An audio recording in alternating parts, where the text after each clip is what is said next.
974 na tricycle driver sa Bayambang nakatanggap naman ng fuel subsidy. Para sa detalye, kasama natin Idol Juana De Vera.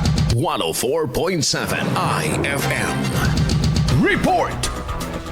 Nakatanggap ng fuel subsidy ang 974 tricycle drivers sa Bayambang mula sa Land Transportation Franchising and Regulatory Board or LTFRB sa ilalim ng Pantawid Pasada Program 2025. Isinagawa kamakailan ng ikalawang bugso ng pamamahagi ng withdrawal slips na nagkakahalaga ng 1,100 pesos upang matulungan ang mga driver na maibsan ang epekto ng patuloy na pagtaas ng presyo ng produktong petrolyo. Layunin ng programa na mapagaan ang gastusin sa gasolina at matulungan ang mga tricycle driver na maipagpatuloy ang kanilang kabuhayan. Bahagi ito ng patuloy na inisyatiba ng pamahalaan upang suportahan ang sektor ng transportasyon sa harap ng mga hamon sa ekonomiya. Kasama mula dito sa IFM Dagupan, ito si Idol Juana De Vera. Tatak IFM.